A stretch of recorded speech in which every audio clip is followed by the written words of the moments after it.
எல்லாருக்கும் வணக்கம், வந்தனம் and welcome to our channel. இன்றைக்கி நம்ம சேனல் என்ன பார்க்க போகிறோம் பார்த்தீங்கன்னா, நம்ம பிரதீப் ரங்கநாதன் அவர் நடித்த டிராகன் அந்த படத்தை பற்றி தான் நீங்கள் பார்க்க போகிறோம். இந்த படம் வந்து பார்த்திங்கன்னா, உங்களுக்கு வந்து ஒரு காலேஜ் ஸ்டூடெண்ட்டோட லைஃபு.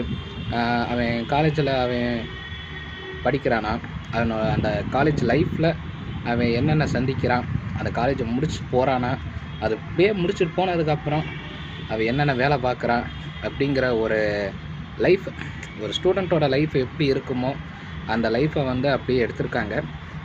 இந்த மாதிரி லைஃப் வந்து நம்ம நாட்டில் எல்லாருக்குமே நடந்திருக்கு, இன்னும் நடந்துட்டு தான் இருக்குது.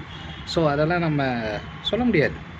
அதாவது அந்த படத்தில் சொல்லியிருக்காங்க பாருங்களேன், காலேஜில் அந்த போலீஸ் சர்டிஃபிகேட்டு அந்த மேட்ரெல்லாம் உள்ளே வருது, அதெல்லாம் எப்படி தயாரிக்கிறாங்க, எப்படி உள்ளே போகிறாங்க, அந்த கம்பெனி எப்படி பண்ணுறாங்க, எப்படி வேலை வாங்குகிறாங்க.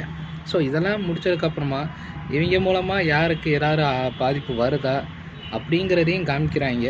ஸோ இதெல்லாம் இல்லாமல் எப்படி இருக்கணும் அப்படிங்கிறத இந்த படத்தில் சொல்லியிருக்காங்க.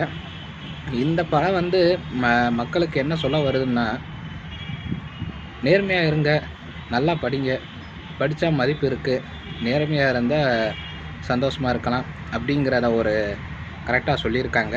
ஸோ நம்ம ஹீரோ அதை ஃபாலோ பண்ணுறாரா இல்லையாங்கிறத நல்லா தெளிவாக சொல்லியிருக்காங்க. என்னை பொறுத்த வரைக்கும் இந்த படம் வந்து நல்லா இருக்குது. உங்களுக்கு எப்படி இருக்குங்கிறத படத்தை போய் பாருங்கள். ஏன்னா இது எல்லாருமே பார்க்க வேண்டிய படம் தான். பெரியவங்க, சின்னவங்க, யூத்து எல்லோரும் பாருங்கள், உங்களுக்கு நல்லா இருக்கும். அதோட பேரண்ட்ஸோட கஷ்டம், அதுவும் அப்பா படுற கஷ்டம், இது எல்லாத்தையுமே உள்ளே கொண்டு வந்திருக்காங்க. அது கஷ்டங்கள்லாம் புரியணும் அப்படின்னா நீங்கள் போய் பாருங்கள், அப்புறம் உங்களுக்கு புரியும். ஸோ எனக்கு இந்த படம் வந்து எனக்கு பிடிச்சிருக்கு. உங்களுக்கு எப்படி இருக்குங்கிறத கமெண்ட் பண்ணுங்கள். அடுத்த ஒரு வீடியோவில் வந்து உங்கள்கிட்ட பேசுகிறேன். அது வரைக்கும் பாய்.